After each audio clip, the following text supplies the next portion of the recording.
नमस्कार, आप देख रहे हैं SPN 9 न्यूज और आपके साथ मैं हूं क्रांति सिंह। बिहार की राजनीति आप ही के सामने है। बिहार की राजनीति में रोजाना एक बिरबल की खिचड़ी बन रही है और उस बिरबल की खिचड़ी में नए नए तड़के भी रोज लगते हुए नजर आ रहे हैं। अब इन तमाम तड़कों की तरफ अगर नजर डाले तो यहाँ पर बीजेपी का अलग तड़का दिखता है तो JDU का अलग और RJD ने अपनी अलग ही खिचड़ी पका रखी है। इस खिचड़ी के ऊपर आज हम बात करेंगे और इस मुद्दे पर बात करके समझेंगे कि आखिरकार कैसे चारों तरफ से बिहार की राजनीति गरमाई हुई है। तो बिहार की राजनीति में आखिरकार यहाँ पर तड़का कैसे लगाया जा रहा है किसी और पार्टी का, और क्या होगा आने वाले समय में नीतीश सरकार का और बीजेपी के साथ गठबंधन यहाँ पर क्या रंग लेकर के आएगी अगर वो RJD के साथ करती है। तो इन तमाम मुद्दों पर आज हम बात करेंगे और इन मुद्दों को समझने के लिए जरा इस पूरे रिपोर्ट को आराम से देखिएगा।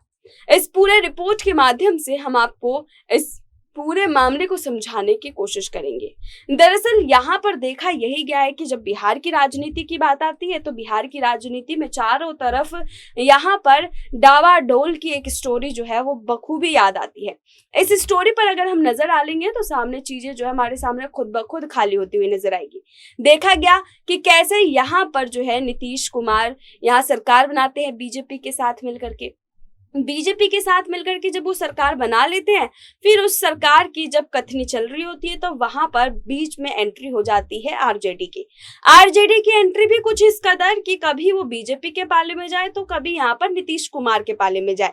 अब यहाँ पर आप गौर फरमाइएगा, देखिए यहाँ साफ तौर पर जाहिर है कि यहाँ पर जब हम बात बिहार की कर रहे हैं तो बिहार की राजनीति अलग ही देखी जाएगी। यहाँ पर क्योंकि बुजुर्गों की राय जो है वो बच्चे मानते हैं, तो यहाँ पर यही राय जो है साफ तौर पर देखी जाती है, क्योंकि उन्हें पता है कि अगर एक पाले पर अगर हमने निशाना साधा है तो उस पाले के ऊपर से जो भी कहानी निकल करके आएगी वो आगे की राह तय करेगी। तो यहाँ पर साफ जाहिर सी बात है कि नीतीश से पहले जब लालू की सरकार थी तो लालू यादव को क्यों ना याद किया जाए। लालू यादव बुजुर्गों में आ गए, चलो लालू यादव को याद करते हैं, RJD के दामन थाम करके आगे कदम बढ़ाते हैं।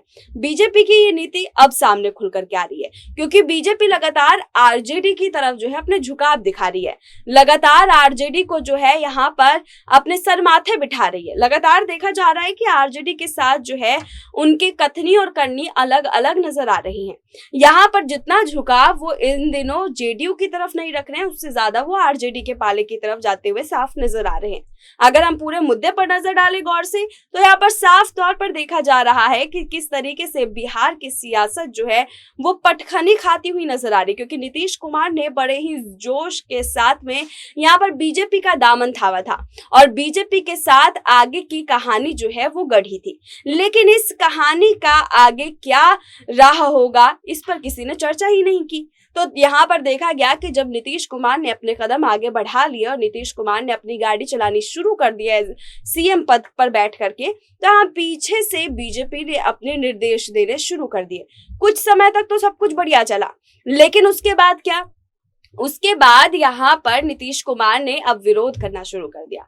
धीरे धीरे करके यहाँ पर बीजेपी की बात मानना कम कर दिया। अब ये बात बीजेपी को खलने लगी, लेकिन बीजेपी जहाँ पर बिहार के अंदर भारी मात्रा में सीट इस बार भी लेकर के आई, लेकिन उसके बावजूद भी उन्हें किसी न किसी का समर्थन तो चाहिए था ताकि बहुमत का आंकड़ा पार करे। तो उन्होंने इस बहुमत के आंकड़े को पार करने के लिए यहाँ पर नीतीश का दामन थामा था, लेकिन अब नीतीश भी उनकी बात नहीं मान रहे। मुख्यमंत्री पद तो चाहिए था तो मंत्री पद जो है वो ले लिया, लेकिन उसके बावजूद भी बीजेपी की बात नहीं मान रहे। अब बीजेपी के अंदर जो है ये खटास आ गई है। अब इस खटास को आगे कैसे लेकर के जाए, कैसे पूरे मामले पर आगे का कार्यक्रम तय करें, तो यहाँ पर देखा ये गया कि आने वाले समय में चुनाव होंगे। अब चुनाव में अपनी एक अलग रणनीति देखनी है। अब इस रणनीति को कैसे आगे बढ़ाया जाए, इस बात पर चर्चा जो है बीजेपी के अंदर शुरू हो चुकी है। अब बीजेपी लगातार अपनी कोशिशों के साथ इस पूरे मामले में अपने पूरी ताकत झोंकती हुई भी नजर आ रही है। बीजेपी की अगर हम बात कर ले तो बीजेपी अब यहाँ पर नीतीश की तरफ ज्यादा ध्यान देती हुई नजर नहीं आ रही है, बल्कि नीतीश की तरफ जब ध्यान देती है जब CM नीतीश कोई फैसला ले रहे होते हैं या फिर उनके किसी फैसले का विरोध कर रहे होते हैं। अब यहाँ पर जो है सीएम नीतीश की घंटी तो यहाँ बीजेपी बजाती हुई साफ दिखाई दे रही है। बीजेपी पूरी तरीके से अपना पाला झटक रही है, लेकिन उन्हें यह भी पता है कि अगर नीतीश का साथ छोड़ा तो कोई एक दमदार पार्टी चाहिए होगा ताकि आगे की रणनीति वो तय कर सके। अब यहाँ पर देखिए, आगे की रणनीति तय करने के लिए उनको याद है कि पहले तो यहाँ पर लालू सरकार थी, तो चलिए लालू यादव जो है अब जेल से भी बाहर आ गए, स्वस्थ भी हो रही है, तो क्यों ना लालू यादव का दामन थाम लिया जाए और यहाँ पर दोबारा से लालू यादव की पार्टी को ज्वाइन करके लालू यादव जितनी सीटें वो लेकर के आएंगे चुनाव में, उनकी सीटों का फायदा उठा करके क्यों ना उन्हीं की तरफ कदम बढ़ाई जाए, क्योंकि नीतीश तो अब सुन नहीं रहे हैं। तो यहाँ पर जो है बीजेपी अब लालू यादव के पाले में जाती हुई दिखाई दे रही, जबकि बीते दिनों देखा गया था तो यहाँ पर एक और कनेक्शन बन रहा था, यहाँ नीतीश कुमार और लालू यादव का कनेक्शन बन रहा था। जब लालू यादव के साथ नीतीश कुमार की तस्वीरें काफी ज्यादा वायरल हो रही थी, हॉस्पिटल जा रहे हैं तो साथ में दिखाई दे रहे थे, यहाँ पर किसी भी मुद्दे पर अगर तेजस्वी यादव की बातचीत होती थी तो वहां पर नीतीश कुमार दिखाई देते थे।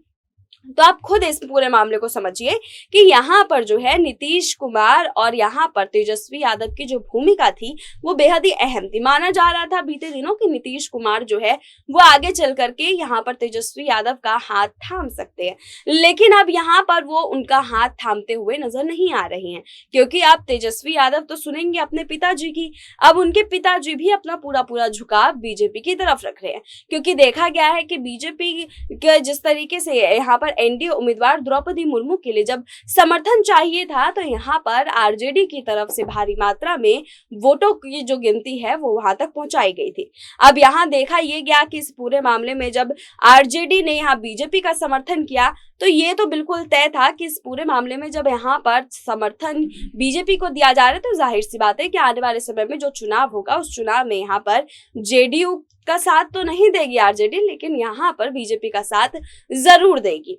लेकिन यहाँ पर एक और मुद्दा है जो समझ में नहीं आ रहा है, क्योंकि यहाँ देखिए बीजेपी और यहाँ आरजेडी की कहानी तो बुन रही है, लेकिन इस पूरी कहानी के बीच में जब तेजस्वी यादव की तरफ नजर डाला जाता है तो साफ तौर पर देखा जाता है कि वो अपना झुकाव अभी भी नीतीश कुमार की तरफ ही रख रहे हैं, लेकिन जाहिर तौर पर वो साबित करते हुए नजर नहीं आते हैं। वो यहाँ पर अपना कनेक्शन जो अपने पिताजी के साथ ज्यादा दिखाते हैं। अब लालू यादव तय करेंगे कि आरजेडी की जो कमान है वो आखिरकार किस ओर सौंपी जाए, जेडीयू के साथ मिलकर आगे की कमान बढ़ाई जाए या फिर यहाँ पर बीजेपी की तरफ। क्योंकि देखिए अगर जेडीयू की तरफ मिलकर के आगे चले तो यहाँ पर तेजस्वी यादव का सीएम बनना तो शायद अभी संभव नहीं है, क्योंकि यहाँ पर जेडीयू और आरजेडी अगर एक साथ आगे बढ़ते तो जहाँ पर इतने समय से मुख्यमंत्री रहे नीतीश कुमार अब अपना पद यूं ही किसी को नहीं दे देंगे।